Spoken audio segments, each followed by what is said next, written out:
Le porc dont la société occidentale maîtrise l'élevage et qui fournit à l'homme ses valves cardiaques depuis 30 ans semble être un donneur potentiel plus approprié, proche de l'homme par sa physiologie et son anatomie. Ses portées sont nombreuses et il atteint une taille adéquate à 6 mois. Quel animal est le plus adapté pour une xénogreffe?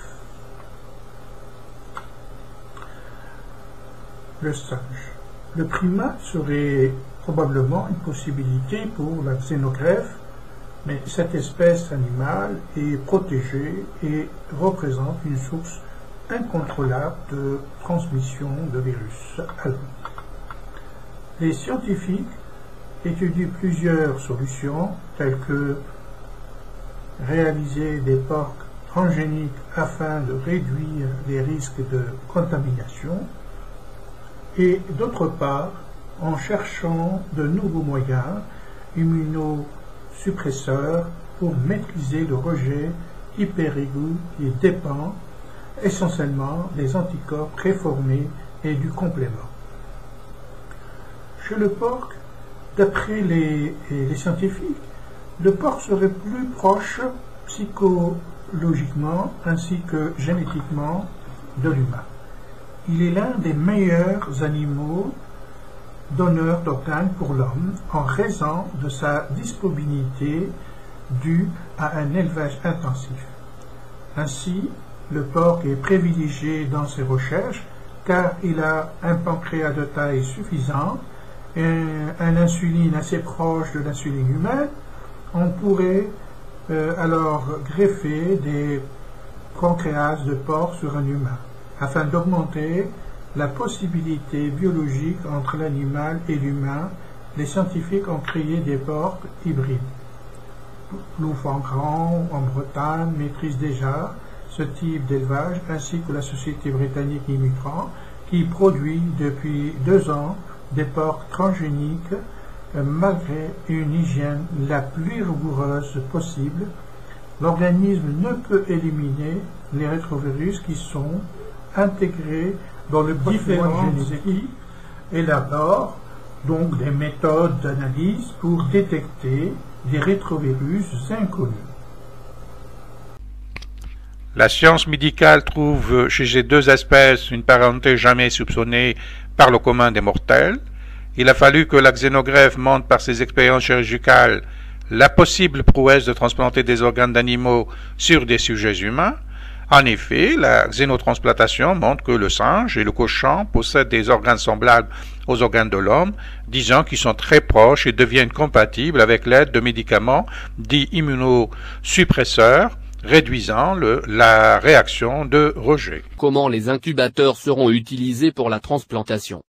Smithfield Food, le plus grand producteur de porc au monde, la société a annoncé le 12 avril qu'elle prévoit d'explorer la possibilité d'utiliser ces porcs à des fins médicales, y compris des tissus et des organes en croissance qui peuvent être transplantés chez les humains. Ces scientifiques récentes et des technologies de pointe telles que des outils d'édition de gènes rendent la possibilité plus probable. Pour utiliser des pièces de porc, comme des cœurs ou des poumons, pour les transplantations humaines, les scientifiques doivent modifier certains gènes pour rendre les organes viables.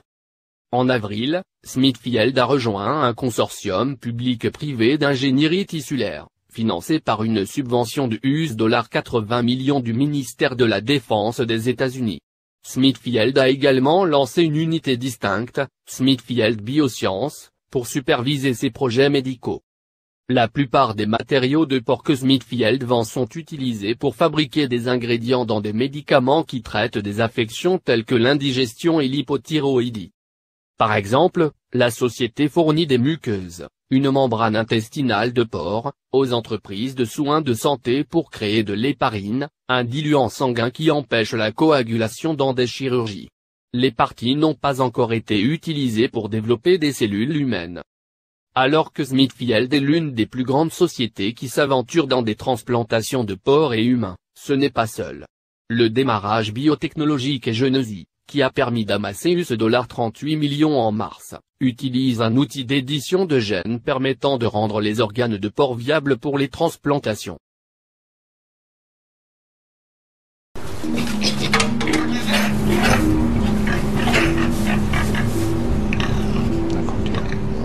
Mais voilà qui pourrait aussi sauver des vies dans le futur. Les cochons. Vétérinaire à l'université de Munich, Eckhard Thein prend soin d'eux jusqu'au moment où ils devront donner leur cœur. L'idée de son groupe de recherche est la xénotransplantation. Des animaux clonés porteurs de gènes humains, élevés pour produire des organes de remplacement. Dans cette expérience, l'unique moment de stress pour l'animal est la toute première piqûre. On lui pose une canule pour l'anesthésie et il est traité ensuite comme un patient sous anesthésie générale. Il ne sent rien de ce qu'on lui fait. Plusieurs millions de cochons finissent chaque année en rôti. Pourquoi ne pas en élever quelques milliers pour leurs organes?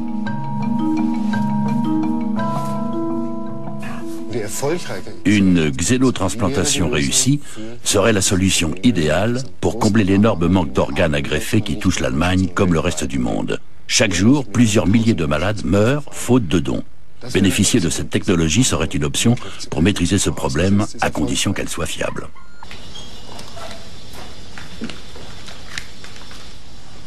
Le prélèvement ne va plus tarder. Dans quelques minutes, le cochon aura rempli son rôle. On pourra alors vérifier si la manipulation génétique du cœur a fonctionné.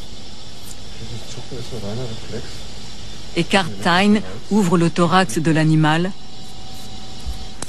Le cœur pèse environ 100 grammes, comme le cœur d'un enfant de 3 ans. Bien sûr, un cœur de cochon n'est pas identique à un cœur humain. Il y a des différences anatomiques, mais elles ne sont pas si importantes et doivent pouvoir être compensées. On peut donc déduire qu'un tel cœur serait parfaitement capable d'assurer la circulation sanguine d'un être humain.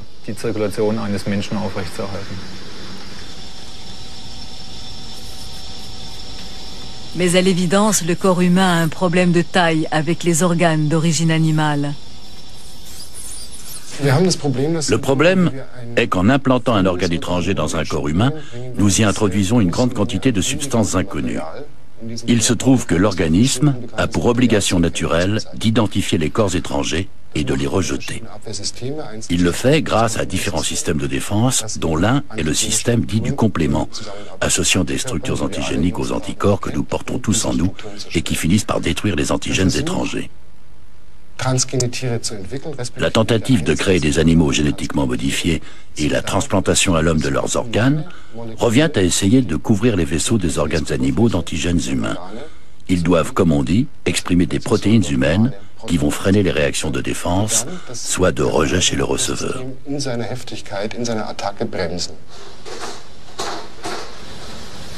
Les essais sur l'homme font courir un risque vital. Cette fois, le receveur de ce cœur de cochon sera un autre cochon.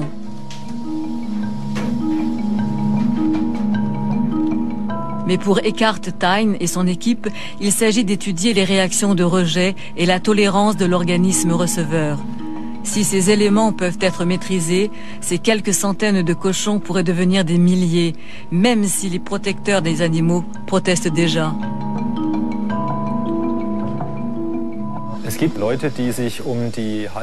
Il y a des gens qui se préoccupent des conditions de vie des cochons. Ils se demandent s'il est légitime d'instrumentaliser ainsi des animaux qui doivent être élevés dans des conditions libres de germes pathogènes, donc relativement stériles. Peut-on vraiment permettre ces expériences ? Je pars toujours du principe que si nous sommes capables, en Allemagne, de, pardonnez-moi l'expression, trucider 50 à 60 millions de cochons seulement pour les manger, alors on devrait pouvoir en élever quelques milliers, de manière à ensuite les anesthésier et à prélever leurs organes afin de réaliser des xénotransplantations.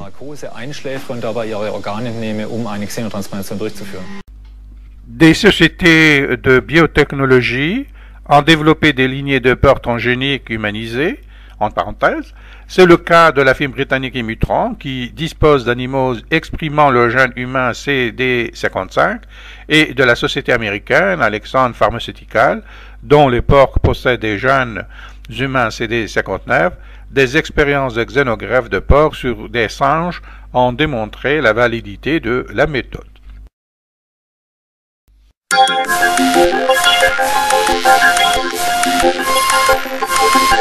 Science. Le porc est notre cousin. Nous avons 95% d'ADN en commun. Dans son excellent livre « Le cochon, histoire d'un cousin mal aimé », l'historien Michel Pastoureau explique comment des chercheurs canadiens ont transplanté un embryon humain dans l'utérus d'une cochonne. Ils voulaient opérer la mère biologique, l'humaine, sans endommager le futur bébé. La taille du foie des porcs est très proche de celle des humains.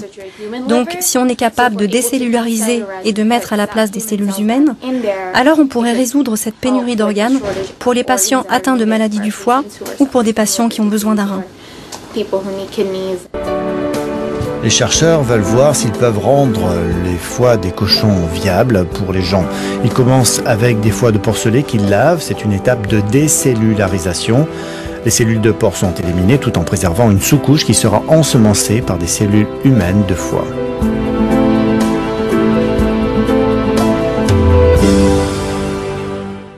Ces cellules savent déjà ce qu'il faut faire. Une cellule de bronche sait déjà ce qu'est une bronche. Elle va créer une cellule de bronche pour ce patient qui ne sera pas rejeté. La transgénèse cherche à humaniser des organes de porc ou de singes transgéniques.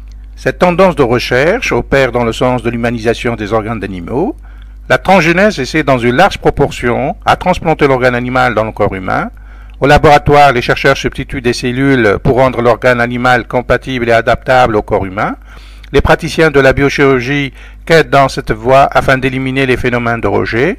Comment neutraliser le système immunitaire pour que le nouvel organe hôte soit agréé honorablement?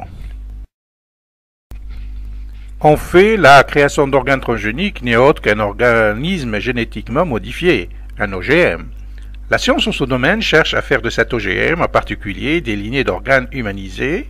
Cet effort que déploie la science pour rendre le sujet humain plus ou moins viable rappelle pour peu soit-elle la révélation coranique, et en prenant le raisonnement à l'inverse, le Coran rappelle dans son récit transcendantal qu'une lignée humaine a été dénaturée pour devenir des lignées du bestiaire. Or, le Coran rappelle également que l'omniscient n'aime pas ceux qui modifient la création telle établie, mais l'omniscient encourage le recours à la science. Autrement dit, l'omniscient n'aime pas les pratiques génétiques qui généralisent les OGM. La connaissance en ce domaine reste permise, mais ensemencer dans la nature les OGM reste proscrite. Le texte coranique suppose que l'OGM peut produire des effets dévastateurs ou à perturbation. En effet, lorsque l'omniscient a courroucé les membres récalcitrants de la région des lattes, tout l'organisme a été génétiquement modifié. L'omniscient dit « Il n'y a pas pire prison pour un être supérieur de se retrouver prisonnier dans une posture à laquelle il n'était pas voué. » Que cette tierce communauté soit désavouée par le Très-Haut n'est pas un récit nouveau. D'autres générations l'ont précédé ont été désavouées, mais ce qui est nouveau par ce récit, c'est que ce groupe social soit l'unique cas d'être supérieur ayant été transformé ou transmuté. Il demeure un épisode nouveau dans les récits des admonestations. Une question trotte dans l'esprit du religieux et essaie de comprendre le degré de gravité de cette admonestation et il s'interroge. Pourquoi l'omniscient a régressé en classification ces êtres humains dans l'ordre de deux espèces spécifiées, à savoir le singe et le porc? Pourquoi ne les a-t-il pas transformés en souris, en serpents ou en cafards? On n'en doute pas de l'omniscient ni de son omnipotence, il aurait pu les réduire pour moindre encore. Rien n'est impossible à Dieu, cependant l'omniscient agit toujours avec mesure et exactitude, même sa colère est articulée savamment. Cette reclassification de l'être humain en espèce animale concède aux hommes de science la connaissance de quelques brimes de modalités de passage des groupes de lignées d'espèces. Elle introduit une sorte de lignage cladistique des caractères fondés sur des traits en commun. L'homme, retransformé en singe ou en porc, consigne en dépit de l'admonestation des caractères phylogénétiques. Ce récit de l'involution remet en cause, en effet, un certain nombre de théories de la paléobiologie. Cette histoire atypique montre une involution instantanée, autrement dit, deux générations d'espèces rangées différemment dans l'ordre de classement surgissent spontanément. Cet exemple montre également que les lignées d'espèces ne peuvent pas produire de descendance fertile. Toutefois, la théorie de la génération spontanée est à reconsidérer et peut devenir une notion fondamentale si on lui intronise la classification d'espèces. Lorsqu'on étudie de près le comportement de ces animaux et particulièrement leur régime alimentaire, on constate que le singe et le porc sont des animaux omnivores. L'homme aussi a une alimentation omnivore, cependant il ne fait pas de son rongement un trait commun en tout. Il possède des caractères, en plus, qui lui permettent de faire de son outil culinaire un art culinaire et régimentaire. La culture culinaire le différencie des autres omnivores. Dans le parc animalier, le régime d'un singe en captivité est assez varié et parfois fantaisiste. Très gourmand en effet, il ne refuse aucune des friandises qu'on lui lance à travers les barreaux de sa cage. En liberté, il se nourrit des fruits variés, de grains, de plantes, mais il ne dédaigne pas les œufs et les oiseaux ou les insectes comme les fourmis. Le porc domestique mange beaucoup et de tout. Son groin est toujours flanqué dans la boue. Il mange des vers, des fruits, des céréales. Ensemble, ces deux espèces mangent sans jamais s'arrêter. Ils n'ont pas de limite.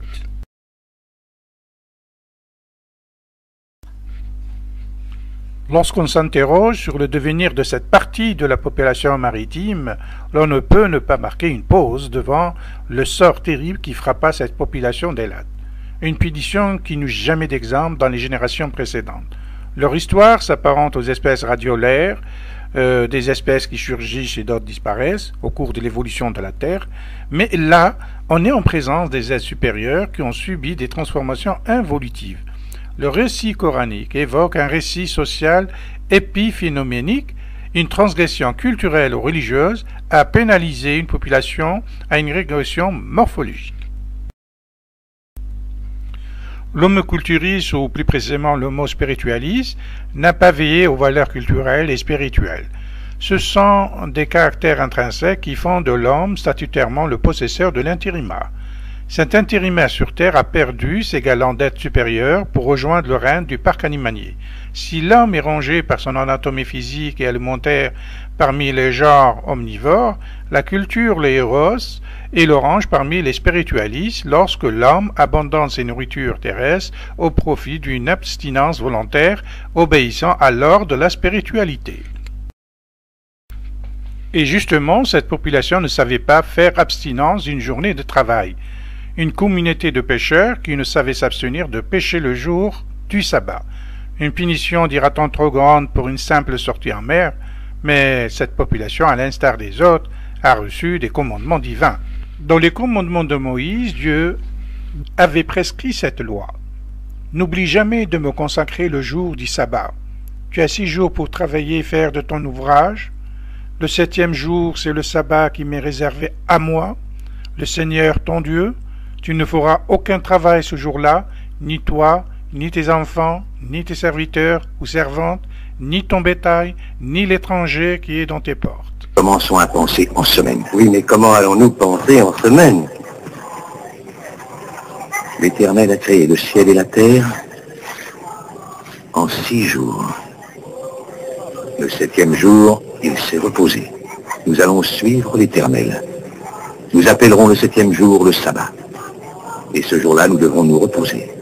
Penser à l'Éternel et puiser de nouvelles forces dans l'Éternel. Cela deviendra la loi.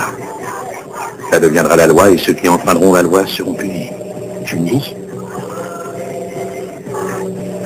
De quelle manière? Nous en discuterons plus tard.